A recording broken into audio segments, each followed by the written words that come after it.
Welcome to Bat Therapy, mental health through the lens of comics and film. Be a fly on the wall or a bat in the cave, listening in on a friendship built out of a love for talking Batman, comics, and the everyday struggle to achieve mental health and happiness. We're your hosts, clinical psychologist Dr. Amelia Brown and educator and comic aficionado Keeden Hopkins.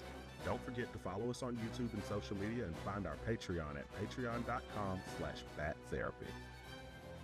This podcast is about providing education and understanding and is not a replacement for mental health treatment or support. If you're needing help, go to bat-therapy.com for resources. Halloween time, spooky season, and tonight we are going to talk about the best movie ever made. It's the best movie ever made. It has werewolves, it has Dr. Jekyll and Mr. Hyde, it has Frankenstein, it has Dracula, it has 3 of Dracula's brides, it has Kate Beckinsale, it has David Wenham, Hugh Jackman. And Wolverine. Yes, Wolverine. I was saving the best for last. We are talking about Van Helsing. And I'm not gonna lie, I love this movie. I just do.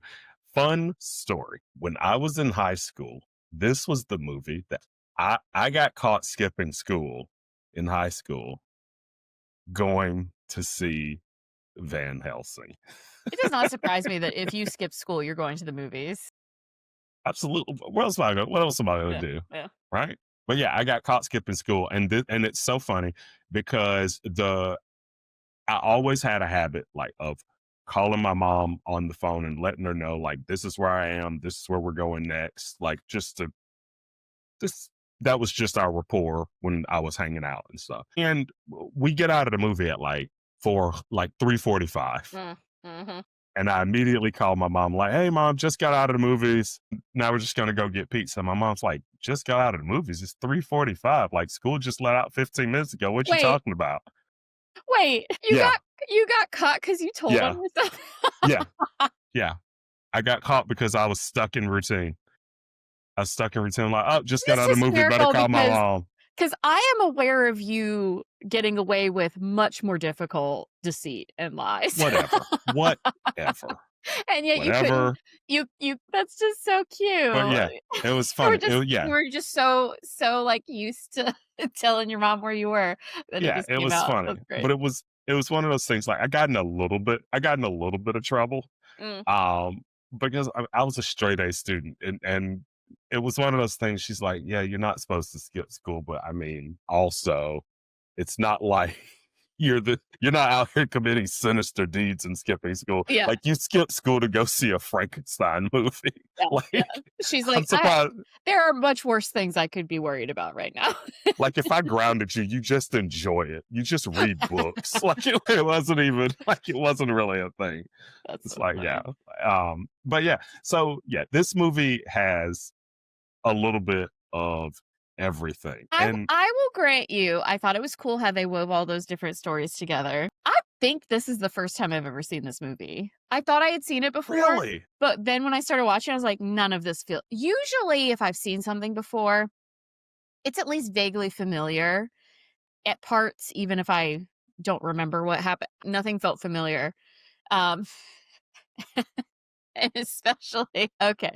So, this is a 2004 movie. And things date themselves based on how ridiculous the women's outfits are. And when Kate Beckinsale came out, I went, no. She's in this weird, tight, piratey looking outfit the whole movie that makes no sense. Listen, everyone knows the secret to fighting werewolves is wearing corsets.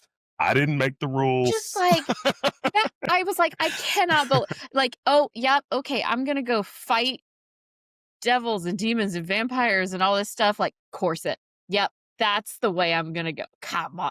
That's worse than the high heels we always have women wear and stuff.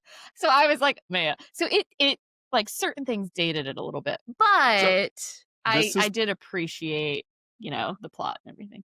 What I also love about this movie is they always have the weapons at all times that won't work to kill whatever monster they're going for. Like when the Wolfman first appears, she has a sword.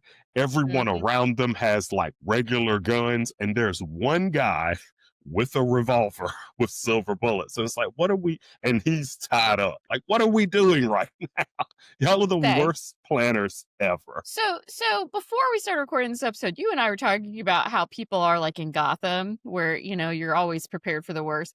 Come on, you're in Transylvania, the land of Count Dracula. You're prepared for Yeah. anything there. I don't care. Right. So that was a little bit weird to me. Can understand that particular family living there because the whole thing is, oh, their family is cursed unless they can kill Dracula. Why would literally anyone else be living there? Well, and Like, I love how everyone else was mad at Van Helsing because they were like, why did you kill one of the vampire brides? Because all they do is just like kill two of us every so often. right, right. There's like a baker there, and he was like, well, I was gonna make donuts to you ruin my day. Like, what? Like, what is happening here? Like, the dissonance is bonkers.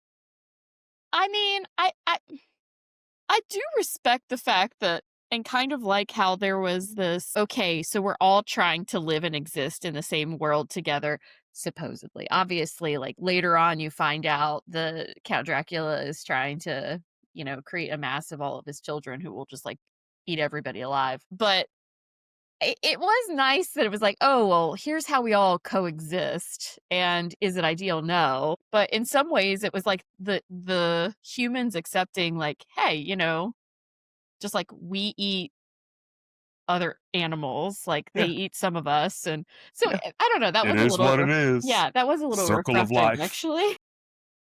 All right. So first thing I'm gonna say, rewatching this movie, can we talk about how like the church is easily one of the villains of this movie? How they have this guy with no memory as a hired hitman that they just send to kill anything that they deem unholy. I'm like, oh wow, this has plenty of loopholes for corruption in it. Well, and also Van Helsing turns out to be like hundreds of years old. So I'm like, But how yeah, there's a lot of unanswered questions with this movie. I so was really many. hoping we were going to get a sequel because apparently he's Gabriel. Yeah, they said he was the left hand of God, and his full name is Gabriel Van Helsing. So I'm like, oh boy, we've got a chance Yeah. for it to be the same Gabriel as Constantine. Hell of a crossover that could happen right now. I'm putting things together. Like I was just having fun with it. But yeah, so yeah, this town is just basically the hunting ground for Littered with Dracula, monsters and Dracula and his brides, and also Dracula has a a werewolf as a pet that which apparently is like his thing. He tends to keep werewolves and he can control them and stuff. Yeah. It was a little unclear to me. It seemed like as time went on, they like stayed as werewolves or they became more werewolf and less the person they were. I wasn't entirely clear about that. yeah. Um, but yeah, it seemed like he had some sort of mind control that he usually had over werewolves. Yeah, he just kind of, I mean, honestly, he was just, it was, it was one of those things that I don't know what the relationship is called, but it was one of those things where something that is submissive, Mm, even though they're clearly stronger or just as yeah. strong. Yeah. And so it's one of those situations where he held the werewolves captive, even though the werewolf is literally the only thing that can actually kill him. Yeah. And yeah, it's kind of like those it's almost like when you're stuck at a bad job and your boss knows way less than you do and it's like you need to do this and you need to do this and you just stay there because you're like, well, okay, I guess you're the boss, and it's like, no, get out of there, you're better It, than this. I will say that yeah, Dracula was his own undoing because I don't know if you realize this, but so yeah, a werewolf is the only thing that can kill him, which is why he has an antidote to being a werewolf. So, because there's like, I guess the time span of when they're first changing, they have more ability to actually like fight against him. And then he's got Igor with him. He stole him from Dr. Frankenstein, but clearly hasn't told Igor much of anything at all, because Igor actually fights against the antidote being taken to Van Helsing, when really they should have been just trying to give him that antidote the whole time instead of trying to like prevent them from, using it. It's It like, was a, no, make them use it too early. it was a little convoluted because I'm like, why haven't you just used this on whoever the last werewolf Yeah. was? Is it like, Unless does it have some sort of like ingredient that's super rare, or, right, are there yeah. are there species of werewolves that are just out there and you're worried about them, and this is like your can of bug spray for it, like in case one just out of nowhere attacks? And so, yeah, there's I more wonder. questions than answers Well, in this and movie. I guess part of it could be ego, where maybe he likes having something so powerful that is under his control, Oh, where it's yeah. almost like teetering that line. So, yeah, maybe it's a nice dopamine hit for him to be able to say like, "Hey, I'm able to control the very thing that could kill me." So, I could see that. That seems very Dracula. I also think it's interesting that this Dracula, like, he does not see him and his wives don't see any wrong in what they do. Mm. Even when they first introduce him, he's like, we only kill for our fill. We're like he does like this whole victim speech, like poor Dracula. And it was the funniest thing in the world. And I'm like, that's just like a toxic villain making yourself. And for argument's sake, how is that different than us eating like cows? I mean, I don't know about the cow extended universe, so I don't know I'm just if saying. they have like So, cow societies. Right. okay. But I mean, like, we know that animals feel pain and that do they experience the world exactly like we do? No. Do vampires experience the world exactly like humans? No. And so I mean, who knows where, what the levels of differences are or whatever, but Dracula could potentially be seeing himself similar to how we see ourselves with animals, where it's like, well, are we being humane about it? And we got to eat. And yeah, I know there are vegans and vegetarians, everything out there, but not grouping you guys in with us here. But, for argument's sake, like, maybe that's part of where he's coming from with that, So it's where, yeah. so it's like cultural relativism in the fantasy world. I mean, I would species relative. I don't know what to call. I don't know what to call it, but I, Right. I mean, for arguments, look. Every now and then, I send myself through like a trippy mental like contortion where I'm just like, hey, we treat ourselves as humans different than we treat other animals, and where is that? Yeah. Where is that okay versus where is it not? And so vampires are actually, and just, other like monster species and whatnot, are a very interesting way of toying with that idea. So like, for example, well, we have a history of making it so that certain people are not able to have children. Hmm. So we have this unfortunate history, and so we've worked toward like, hey, that's not okay. And yet, what do we do to cats and dogs? We neuter and we spay them, and we keep them from, and this is for the record, not me saying, hey, we should do this to each other. It's more interesting. Like, we've got a different set of ethics for each other, or a lot of us have different ethics for each other as humans compared to other animals in existence. And I feel like vampires in particular, and Count Dracula in this movie, toys with that a little bit. And if you think about it, it's like, well, he's kind of making some similar arguments we can make about animals that we see as, not as evolved as humans. And he might, us to cow might be how he sees himself to human. I don't know. Okay. Okay. He also has like 1,000 pods of like little baby monsters that are gonna like eat all of humanity if they get electrocuted the right way. This movie had a lot going Which on. also is not very smart of him, because then what would they eat after that? Yeah, no. Um, Right. They would need to do what we do and like farm animals, right? They would need to like yeah, I they bet would they have to farm come up us. with human farms or My like God. And then it's the Matrix. yeah. I mean, yeah. True. Yeah. Ah. And so yeah, here's a question for you because this was my first thought. Like when I'm watching the movie, and whenever I watch movies, I'm like, all right, how is this fall into like what we try and do on the podcast, what we try and talk about? And one of the first things that I thought about was the werewolves and how the human side of them, well, and also technically Dr. Jekyll, Mr. Ah, Hyde yeah. as well, but the I see where human you're going. side of Yeah. them cannot control what the other one does. Mm-hmm. Like it's seemingly like they're two separate beings, Yeah. right? And I was sitting there wondering, I'm like, all right, so I know we've talked about things like we've talked about things like bipolar disorder. We've talked about things like I was about to say multiple personality disorder, but that's the Dissociative wrong. identity disorder. Yeah, yes.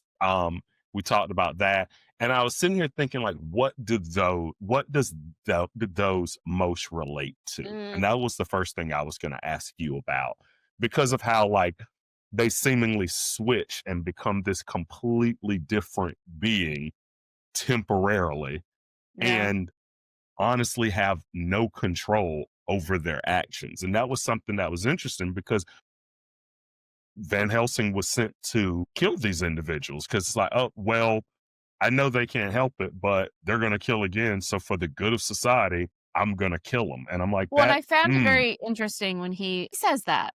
But then when he goes back to the church people, I forget what they're called, but like the church's organization that sends him out, he's like, you all aren't the ones there when they turn human again. And so it's a good question. So I guess technically these things would line up the most with dissociative identity disorder, just because maybe more so Jekyll and Hyde compared to werewolf. I'm making some assumptions about werewolves though. So because Jekyll and Hyde, especially in this movie, they're suggesting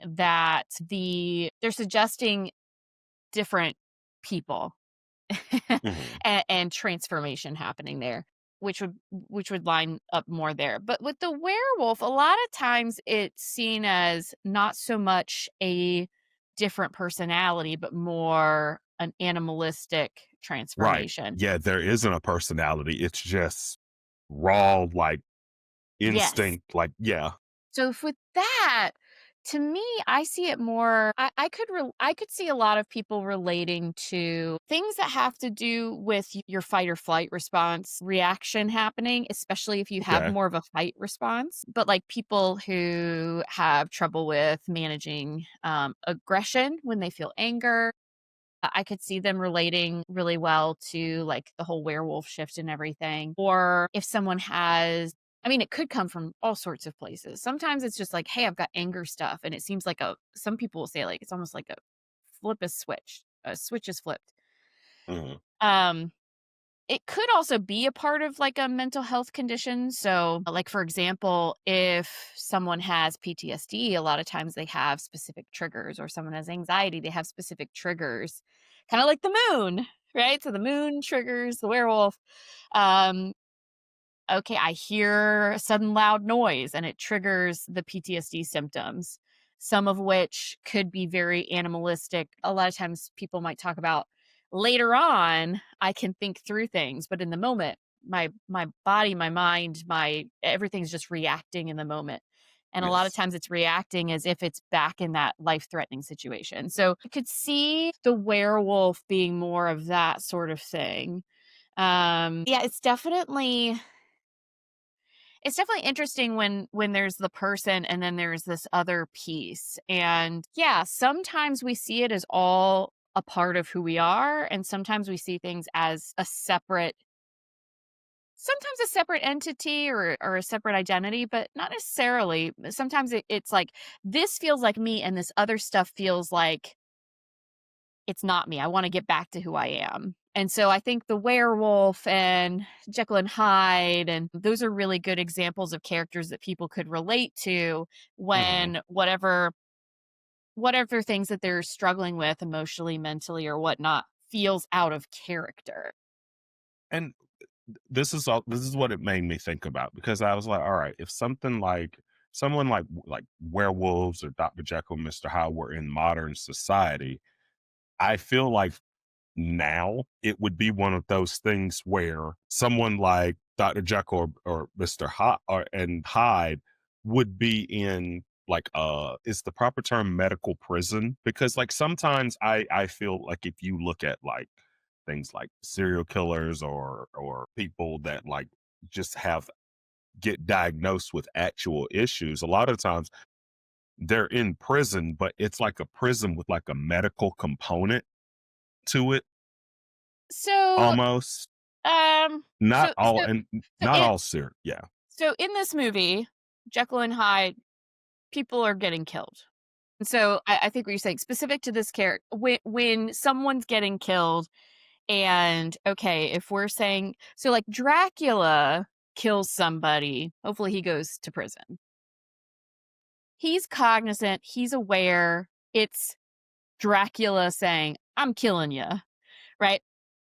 And I think what you're talking about is if it were Jekyll and Hyde, or if it was one of these werewolves, hopefully they're not ending up in prison with the people who are just, you know, simpli I'm saying simplistically, but like more directly, straightforwardly, like, Gin pop. right. Yeah. And so it's a complicated situation, but so yes, there are facilities where people who have done violent acts, this is where I pause and say, friendly reminder, someone having a mental health condition does not mean they're more likely to commit violence. In fact, instead, they're more likely The to opposite. be victims of violence. Right. However, there are many different things that can result in someone being violent, and sometimes there is mental health related stuff woven in. It's rare, much rarer than it seems on TV movies, but okay, Mhm. unpause. So there are scenarios where, whether it's in the main prison system or for people where there really is like a lot more of a mental health component, um, Mhm. um, facilities that are specifically for people with the mental health conditions and other conditions that are a major part of what the crime was, and then they're focusing on that specific treatment. But yeah, so I would agree with you that so Jekyll and Hyde would be a little tricky because there's essentially like a Dracula living within him. Mhm. Oh, and so the fact that it's so complicated, hopefully there would be a really strong treatment focus. And then with the werewolf, yeah, it really, that one does to me really connect to like, you have a condition, Mhm. um you could compare it to a mental health condition. There are a variety of medical conditions you could compare it to as well. But yeah, how do we help someone get treatment as a part of, the process of rehabilitation? Yeah, because in my mind, if werewolves were real, I don't know if they would actually be a huge issue in modern society, because I Mm. mean, we know exactly when a full moon is gonna be. Ah, yeah, that's convenient. These yeah, these are completely regular people at all other times except those, like, what, 12 days out of the year, And right? specifically, it's the nights. Although I guess sometimes people are more prickly as humans during the day during those same times. Right. But And yeah, so, like, in my mind, I'm like, okay, fine. They are werewolves. They suffer from this curse or this condition. yeah, And every month on this day, they need to lock them be up. here in Yep. this place, And then you can go free after that. Yeah. and then they go free after that, right? Now, the technicalities would be in, hey, they were supposed to show up and they didn't, and it's because they got a flat tire. What do we do? Right? Like, it would be very interesting how that would go, but it would be I looked at it as one of those things, like, it's just like the same way the same way that someone would wake up and take their antidepressants every day, the same way they would take their allergy medication at night. Like, I think it would be one of those things that would be very manageable. Well, I think it would be more comparable to like therapy or like behavioral changes a person might make. So like Hmm. with bipolar disorder, hey, if I notice certain symptoms coming up, let me hand my credit cards over to somebody else or my Mm. keys, because when I get manic, I'm speeding and doing all sorts of things. Or some people will like freeze their credit cards in a block of ice, or just do different things like, oh hey, here are the signs that something's happened. The moon, really convenient, super predictable. A lot of conditions that we see, in real life aren't that predictable, but I definitely see where you're coming from with that, where I agree with you. I think in terms of what we do with someone where they are so different that they're in this monster category. Right. Uh, I mean, werewolves seem like they'd be some of the easiest to kind of problem solve. How do we help these folks still integrate into society Hmm. and make adaptations? So, how do we make sure that they have the structures they need to stay safe and away from other people? How do we help educate someone about what's happening to them and these different cycles? Yeah, it actually is feeling a lot like bipolar in some ways, because there are these cycles with bipolar and you have these like cycles with the moon as Hmm. to a werewolf. But yeah, I mean, there's the tricky thing too, though, that okay, so let's say you're a werewolf, right? You've turned into a werewolf. You're doing this thing. You don't want to hurt people, and uh, you want to be able to maneuver things as best you can. But it's a drag.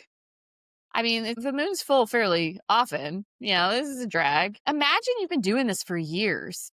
At a certain point, it's just kind of natural to, I don't know, just get tired of the same rigmarole, to just get a little loose and not be as careful after a while, or just, be like, I'm sick and tired of being chained up. So even with that predictability, like in some ways, sometimes that predictability, I could see that wearing on a person too. Um, I mean, yeah, it would be easier to maneuver, and also,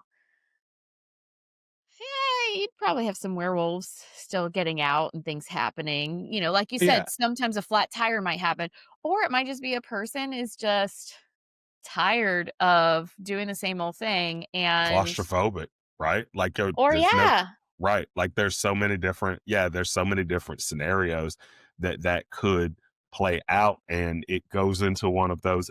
And honestly, that's when you start.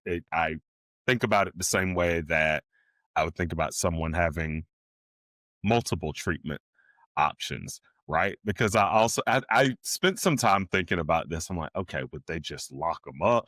Would there be like a the space a somewhere. game preserve or open space somewhere where That it's would like, be nice. yeah, like it's like, oh, go roam But and that honestly would probably be for maybe the rich frolic with werewolf. other werewolves. I don't know, like like, and God, can you get pregnant while you're a werewolf? I mean, yeah, but like, and at the same time though, it would be one of those things. Like, I feel like as a couple, it would be a lot easier to probably be with another werewolf just Mm, because it's like, hey, you're going through the you same stuff. understand. We both know that we like if our anniversary happens to fall on a full moon this year, we know we can just celebrate the next day. Like it's one of those things where I think you could get in rhythm with somebody because of you having similar conditions and going Yeah. through very similar things. Yeah. It's the same way when, yeah. I was talking about bipolar earlier, and there people have different patterns with their bipolar disorder, but it cycles over time. Something that Mhm. happens more quickly, though, that this has reminded me of, is diabetes. And Thought about that too. yeah, I did think about diabetes. Yeah. there's just, all these things that you're tracking and you're cycle, like, adjusting and this, that, and the other. And yeah, I feel like someone with diabetes in some ways could really relate to being a werewolf as well.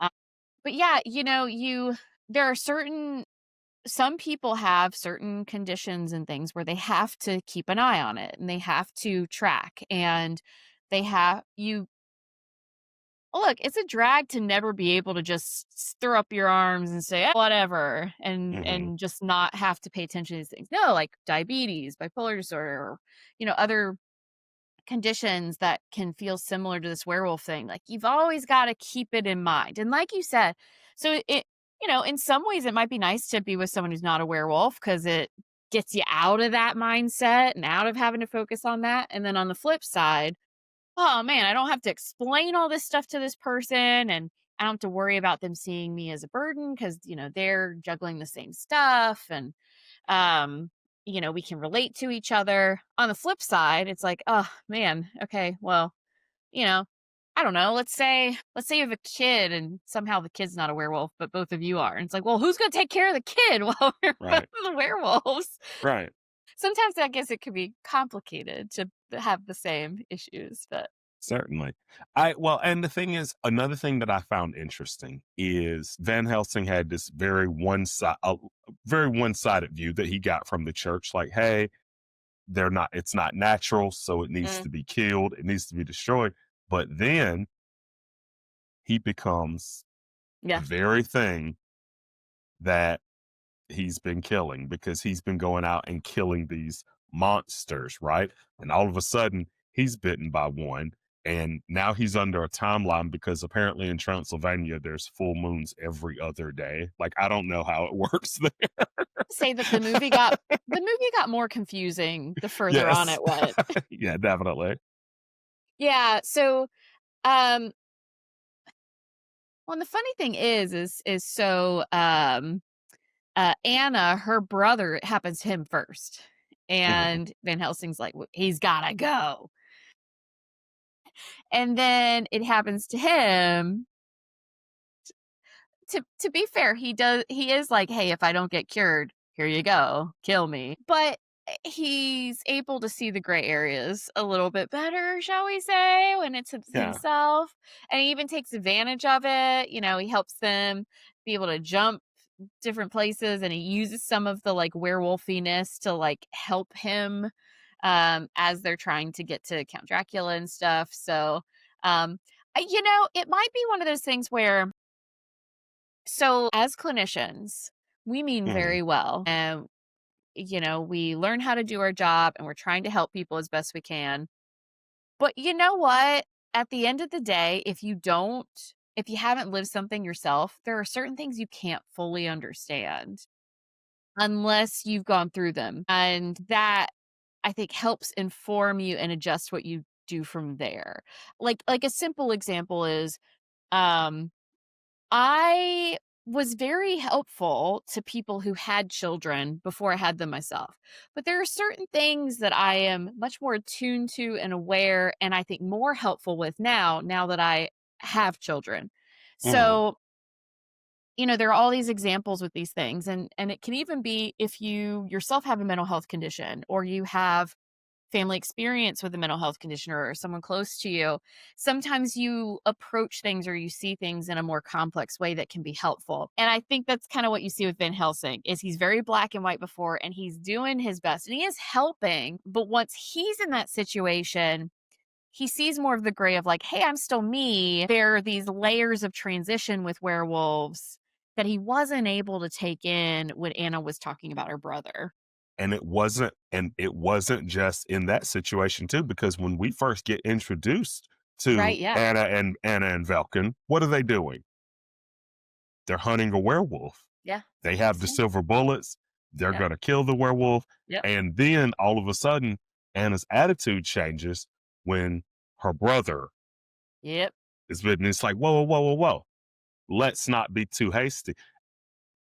That happens a lot in society, right?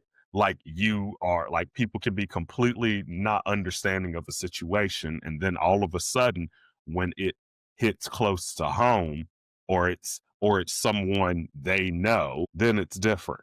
Then it gets treated differently. It honestly reminds me of like how in the 80s and early 90s when they had like when crack cocaine was on the streets and how Mm. it was just looked at as just absolutely vile, and it's just terrible, and it's just it was treated as disgusting, and like these like they were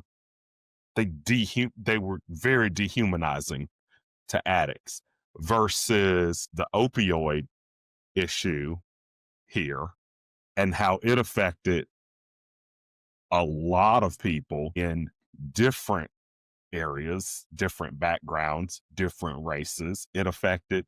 And so it got treated differently. It got treated a lot more as such a tragedy. How can we help? How can we get control of it? Right. And that's because it was affecting people they knew. This wasn't something that was happening to another race in a different part of town. Yeah. This was something that was happening next door or in the next bedroom to them. Right. Yeah. Uh, Well, and and I mean, there's a lot of complicated factors to what you were just bringing up. Unfortunately, very huge systemic things that were yes, pushing for, right. hey, those are different people than you versus, with you're right. It's a really there are all these different examples of how there's variation. Some people are very empathic and they're able to really care and connect with a variety of different people that might be very different than them. But at the end of the day, no matter how much or how little you have that trait, there's there's something about that personal experience that really helps attune you to things, and it shifts what your values are. It just changes how you see the world or how you see people in a certain way, especially with, when we're talking about things like these very big issues that could happen. If Hmm. you've dealt with, a major medical condition or a mental health issue or homelessness or whatever it might be. I mean, the list goes on and on and on and on. We can come up with examples, but absolutely, just like they're showing this movie where it's very easy to simplify things down and say Hmm. it's this or that when you don't have that personal investment in it. Yeah. And what's so interesting about it is they take it a step further and they said, okay, now we have the werewolves who are actually a serious threat and Mhm. and have hurt people, right? Then we bring in Frankenstein's monster, who hasn't hurt anyone, Yeah. looks very scary, Huh? but And is the strangely, if hardest looks very scary and is the hardest to understand in terms of what yeah, he is. he's just different. He's literally just different. And of course, the church is like, it's abnormal, kill it. And that's when Van Helsing is just like, whoa, whoa, whoa, whoa, whoa. He hasn't even killed anyone, though. Like, normally, at least your rules are we're killing them for the good of society. But he has not hurt anyone. He hasn't killed anyone. He's just different. Well, and so And that was before they knew he was like the key to. right. And so the thing with Frankenstein's monster that I think complicates things a little bit is that he was a monster in a different way. So some of them were monsters, but they were doing things that we go monster, Mhm, killing people. Okay, that's bad.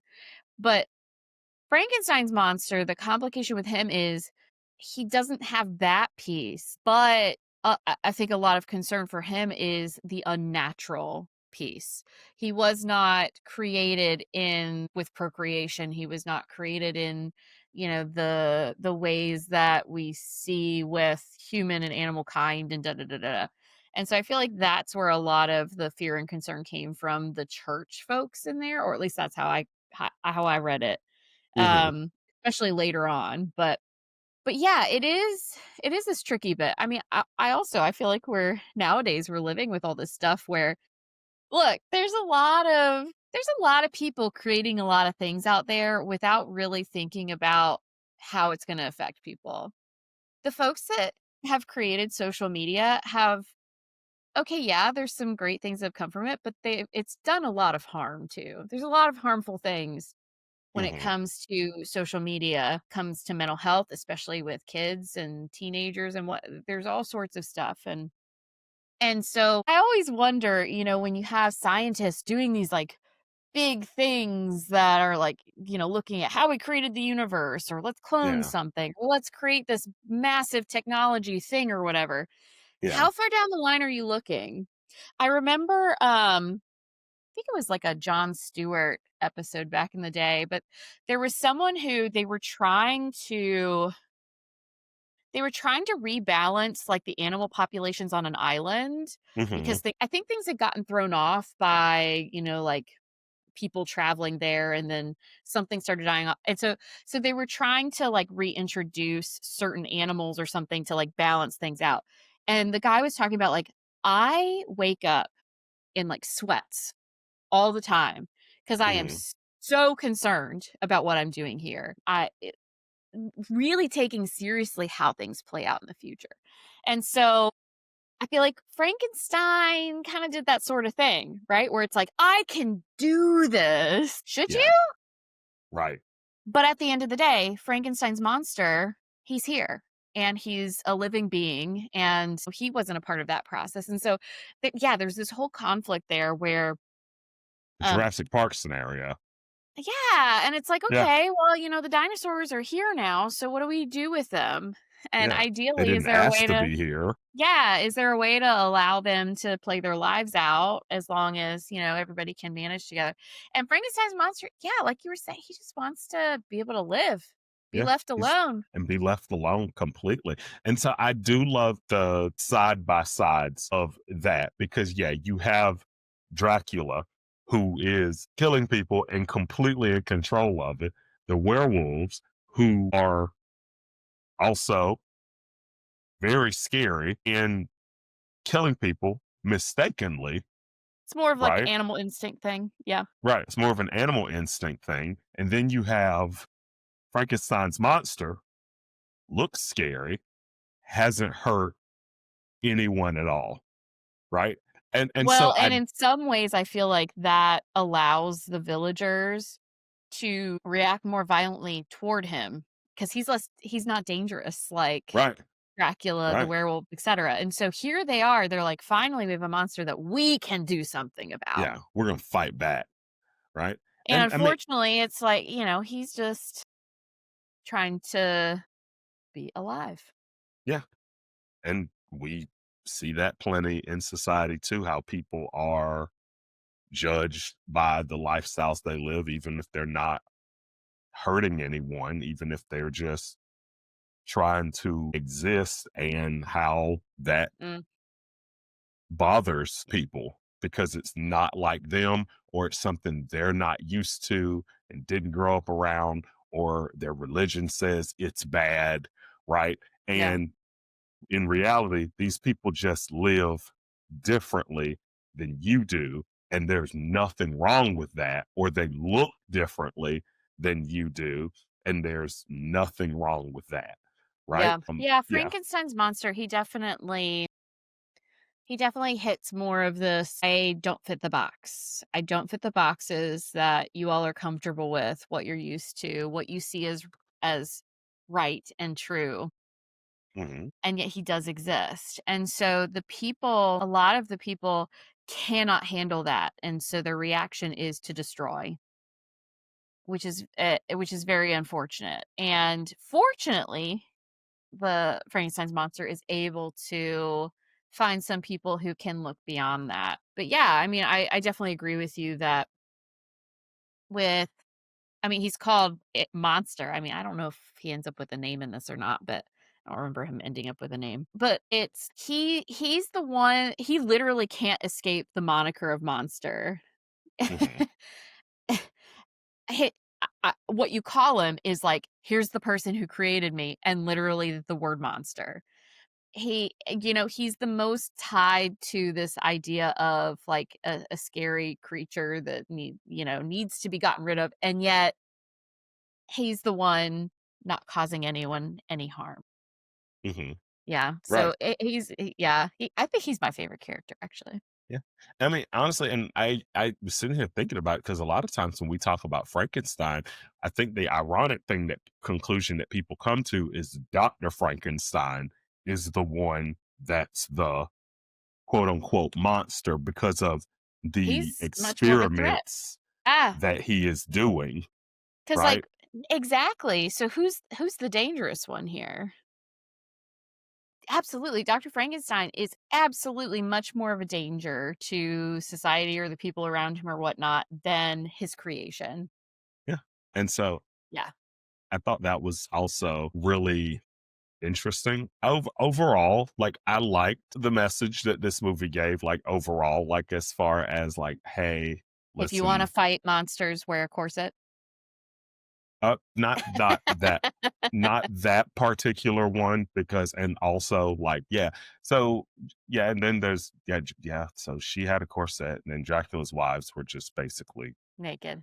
naked, which also, so fun fact, real quick fun fact, Richard Roxburgh, the guy that played Dracula, he ended up marrying um the brides later that year after the movie came out, and they're still married now. They have kids. Yes. Yeah. I don't know if they met on the set, but they got married in like, the movie came out in May 2004 and they got married in like the fall of 2004 Oh, and they're still married. And so I was like, ha, look at that. that's awesome. Dracula married his bride. Like, yeah, I just thought that was That's cute. uh really funny. But yeah, I really enjoyed this movie and I really enjoyed just kind of thinking about what that must be like being having a completely different side of you that's completely outside of your control. I just thought that was really Mm. that concept was really, really. Thanks for nerding out with us. I'm clinical psychologist Dr. Amelia Brown. And I'm educator and comic aficionado Keeden Hopkins. Check out my TV and movie reviews on YouTube at Team JVS. Check out our website at bat-therapy.com, our Bat Therapy YouTube channel, and follow us on social media. And don't forget our Patreon page at patreon.com/bat therapy. See you next week. Same bat time, same bat channel.